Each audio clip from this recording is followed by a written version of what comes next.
नमस्कार, news capital express में आपको स्वागत है। मैं हूं आपके साथ अंकिता। चलिए बढ़ते हैं खबर की ओर। राजधानी भोपाल में जब पूरा भोपाल रंग गुलाल खेल रहा था और भोपाल में कई जगह होली के चल समारोह निकल रहे थे, ऐसे में भोपाल की सुरक्षा की जवाबदारी में मध्य प्रदेश पुलिस के लगभग 50,000 जवान सुरक्षा में लगे थे।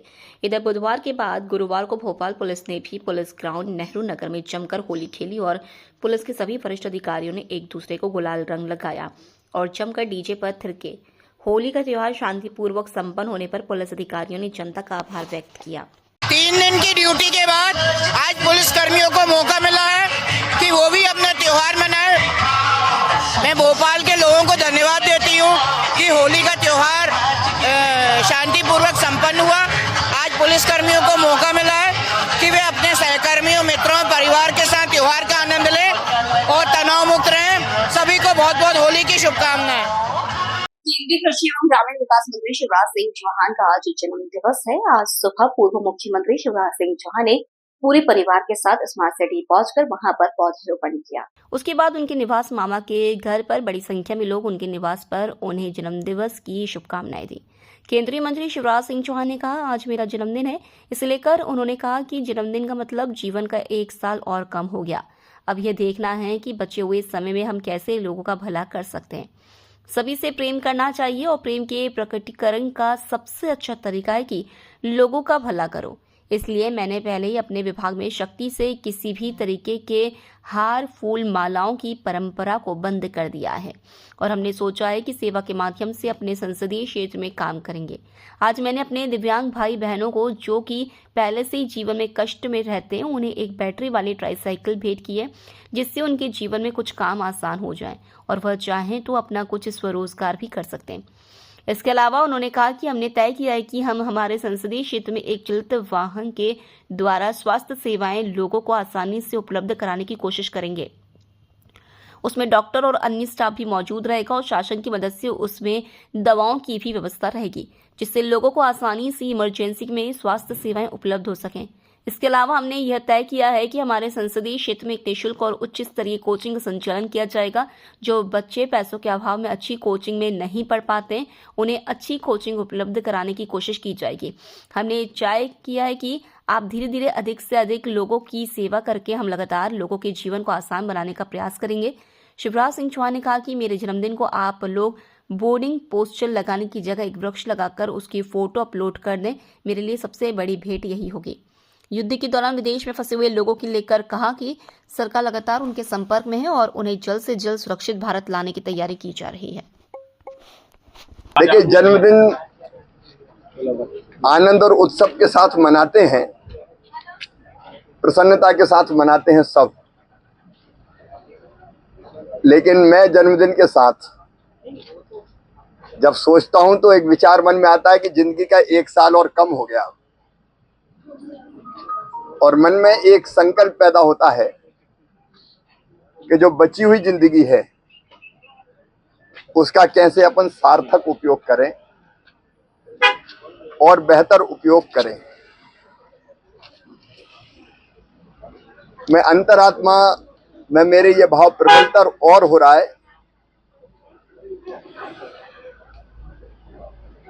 कि हम सब में एक ही चेतना है, मनुष्य मात्र में। और अपना दर्शन तो ये कहता है कि पशु, पक्षी, कीट, पतंगे, पेड़, पौधे,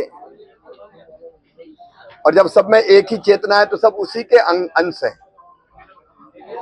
और इसलिए हमारे यहाँ कहा है धर्म ग्रंथों में, आत्मवत् सर्वभूतेषु, सबको अपने जैसा मानो, दूसरा कोई है ही नहीं। सिया राम में सब जग जानी, वसुदैव कुटुंबकम। और इसी के साथ फिर ये भाव आता है कि जब सब अपने हैं तो सबसे प्रेम करो। प्रेम से सुंदर दुनिया में और कुछ है नहीं। ईर्ष्या, द्वेष, घृणा, मार काट, अकेला प्रेम है जो ये समाप्त कर सकता है। तो हम सबसे प्रेम करें और मैं भी सबसे प्रेम करने की कोशिश करता हूं और मन में यही संकल्प है और प्रेम करता रहूं सबसे। और प्रेम का प्रकटीकरण होता है सेवा में। अगर आप प्रेम करते हैं तो फिर सेवा करो जब जरूरत हो, और इसी से मन में कुछ संकल्प पैदा होते हैं। सभी मेरे मन में संकल्प है जिनको मैं पूरा करने की कोशिश करूंगा। एक तो पर्यावरण, हम सब जानते हैं कि पेड़ों के कारण हमारी जिंदगी है, ऑक्सीजन उनसे मिलती ही, ये आम आदमी जानता है। तो पेड़ हमें जीवन देते हैं। अब ये पेड़ यहाँ लगे हैं, हजारों पेड़, अगर आप देखेंगे जो छोटे छोटे लगाए थे वो फल देने लगे कई, उन पे आप देखेंगे एक बड़े पेड़ पे पक्षी, कीट, पतंगे, चींटे, चींटी, एक पेड़ पे लाखों पलते हैं। वही उनका निवास है, वही उनको भोजन मिलता है। तो उनका जीवन भी पेड़ है। पेड़ वर्षा आकर्षित करता है जिससे अन्न पैदा होता है, तो जीवन भी देता है और जीने के साधन भी देता है। पेड़ मिट्टी का कटाव रोकता है। पेड़ कार्बन गैसों का उत्सर्जन रोकता है, धरती की सतह के तापमान को कम करता है। और इसलिए मुझे अंतरात्मा से लगता है कि हम पेड़ लगाते रहें, पेड़ बचाते रहें। ये अगर नहीं बचे तो आने वाले समय में आने वाली पीढ़ियों के लिए जीवन मुश्किल हो जाएगा। तो एक तो पर्यावरण, ये संघ का शताब्दी वर्ष भी राष्ट्रीय स्वयंसेवक संघ का पंच प्रण या पंच संकल्प परिवर्तन के लिए, उनमें एक पर्यावरण। दूसरा सामाजिक समरसता। जब हम सब एक है तो काय की घृणा, काय की लड़ाई, सबसे प्रेम, यही सामाजिक समरसता है। एक परिवार टूटते जा रहे हैं, भाई भाई साथ नहीं रह रहे, परिवार जोड़े, उससे सुंदर कुछ नहीं। ये भारत की व्यवस्था है, संयुक्त परिवार। और एक है हम अपने नागरिक कर्तव्यों का पालन करें। कानून जो बने हैं वो नागरिक जीवन को बेहतर बनाने के लिए बने हैं। और एक हम स्वदेशी अपनाएं। तो एक कार्यकर्ता के नाते ये भाव भी है, लेकिन पर्यावरण के साथ साथ मेरे मन में ये भी आता है कि जो हमारे दिव्यांग भाई बहन हैं, उनकी जिंदगी कई बार बड़ी कठिन हो जाती है। अभी तक वो साइकिल हाथ से चलाने वाली थी, मैंने अपने संसदीय क्षेत्र में तय किया है कि ढूंढ ढूंढ के उनको बैटरी वाली मोटराइज्ड साइकिल दी जाए, ताकि उनका जीवन आसान बने और उसके साथ साथ उनके रोजगार का साधन भी उसमें हो, कुछ रख सके, बेच सके। उनको कोशिश करेंगे, अगर ऐसी स्थिति है कि ट्रेनिंग दे सकते हैं तो कुछ काम धंधे की ट्रेनिंग स्वाभिमान के साथ चाहिए। तो एक, मैं बच्चों से, बेटे बेटियों से बहुत प्यार करता हूँ, सभी से करता हूँ, लेकिन उनकी प्रतिभा अगर परीक्षा के माध्यम से भी प्रकट होती है तो उनको प्रोत्साहन करना, उनका सम्मान करना, तो प्रतिभाओं का सम्मान और उनको आगे बढ़ाने के लिए प्रोत्साहित करना, सहयोग करना।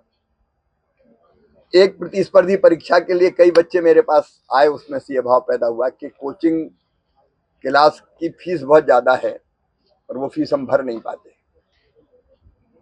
तो मुझे लगा कि अपन कोचिंग क्लास निःशुल्क शुरू कर दें, अच्छे स्तर की कोचिंग क्लास। तो एक मन में वो आया है कि विदिशा में, रायसेन में, हरुदा में ये कोचिंग क्लास, जहाँ बच्चों को निःशुल्क उच्च स्तरीय कोचिंग की व्यवस्था हो और वो प्रतिस्पर्धी परीक्षा में आगे बढ़ पाए। फिर एक, बेटियों के प्रति जो मेरा भाव है, मेरे लिए तो वही देवियां हैं। सब बेटियां मेरी हैं। घर भी बेटी आ गई है तो वो भी है ही, लेकिन बाकी सब बेटियां मेरी हैं। माँ, बहन और बेटी का सम्मान हम कैसे और सुरक्षित रख पाए, उनके सशक्तिकरण का काम कर पाए, तो उसमें निरंतर लगे रहेंगे। तो ऐसे अनेकों तरह के भाव मन में आए हैं, उनमें से कुछ आज से मैं प्रारंभ करूंगा क्रियान्वित करना। जीना उसका जीना है जो औरों को जीवन देता है। जीवन ऐसा भगवान बना दे कि अंतिम सांस तक लोगों के काम आ जाए।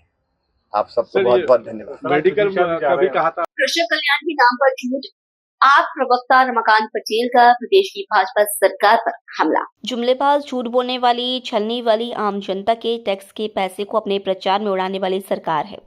कृषक कल्याण वर्ष के नाम पर लोगों से झूठ बोला जा रहा है। रमाकांत पटेल, कृषि विभाग में स्वीकृत 14,537 पद हैं, 60% से अधिक खाली पड़े।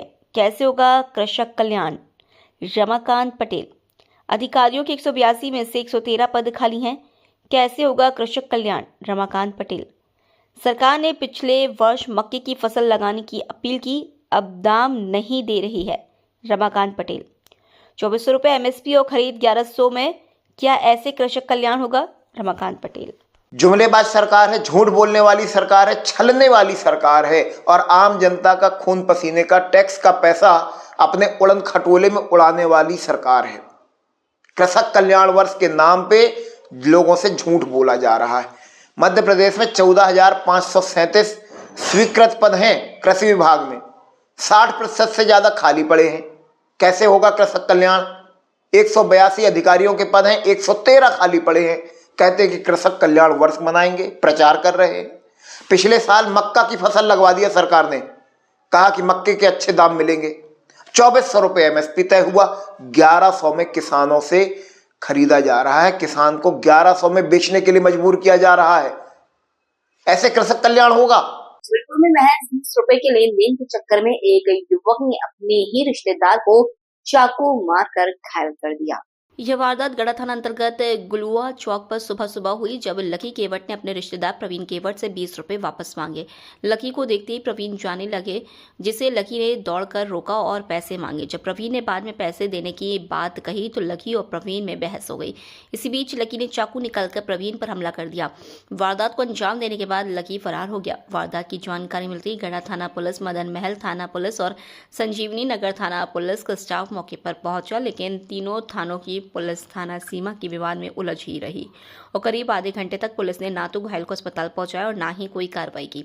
इसी बीच मदन महल थाना प्रभारी धीरज राज मौके पर पहुंचे, जिन्होंने तत्काल घायल को अस्पताल भिजवाया और मदन महल थाने में वारदात का प्रकरण दर्ज करने की कार्रवाई की। बहरहाल पुलिस अब चाकूबाज लकी केवट की तलाश में जुटी है। नाश्ता करने के लिए मैंने कहा घर में कोई अभी ज़्यादा नहीं हो, चाय और नाश्ता करने के लिए निकला। उसके बाद लकी केवट अकेले 20 रुपये मेरे से मांगा, मैंने 20 रुपये उसको दे भी दिया। उसके बाद उसने यहीं पर आकर जिस चौगड्डे में खड़े उसने ताबड़तोड़ चाकू से मेरे ऊपर हमला कर दिया, और जबकि कुछ भी वाद विवाद नहीं था। और मैं आधार ताल में रहता हूँ, मैं रिश्तेदारी में आया था, उसने ऐसा मेरे साथ कांड कर दिया। आप चाहो तो वहाँ पे खून भी देख सकते हो। मेरा नाम है प्रवीण कुमार केवट, आधार ताल में रहता हूँ यहीं पर। वहाँ से मेरे को खदेड़ा है गुलुआ के यानी चौगड्डे से, और यहाँ पे आके चाकू मारा, वो खून डाल रहा है। प्रवीण कुमार केवट। ये गुलुआ चौक में करीब 1-1.5 घंटे पहले एक प्रवीण केवट हैं और इनका ही कज़िन है एक लकी केवट। प्रवीण केवट आधार ताल के रहने वाले हैं, लकी मदन महल क्षेत्र का रहने वाला है। तो ये पैसे के लेन देन की किसी बात को लेकर विवाद हुआ, ऐसा अभी पता चला है। वो अभी जो फरियादी उतने अच्छे से कोई बात अभी बता नहीं रहा, उससे हम पूछताछ करके इस घटना के संबंध में जानकारी लेके फिर कायमी करेंगे। 20 रुपये न देने पे चाकूबाजी नहीं, वो बता तो रहा है कि 20 रुपये हमने लिए थे पहले, बाद में फिर वापस कर दिया था, और उसी किसी बात पे वहाँ विवाद हुआ है और फिर बाद में उसने चाकू मारा, जो कि कान पे लगा है, कान पे हल्की सी चोट है उसे। अभी उससे और पूछताछ करके हम लोग आगे बढ़ेंगे इसमें। घंटों से पुलिस सीमांकन में उलझी रही। हाँ, अभी 5 मिनट पहले ही मैं यहाँ पहुँचा हूँ, मुझे अभी जानकारी लगी है कि पहले से। तो बाकी हम कायमी कर रहे हैं मदन महल क्षेत्र में। नहीं, घटनास्थल पे आरोपी का जहाँ घर है वहाँ हमने पुलिस फोर्स भेजा था, वो घर से गायब है, उसको जल्दी गिरफ्तार करेंगे।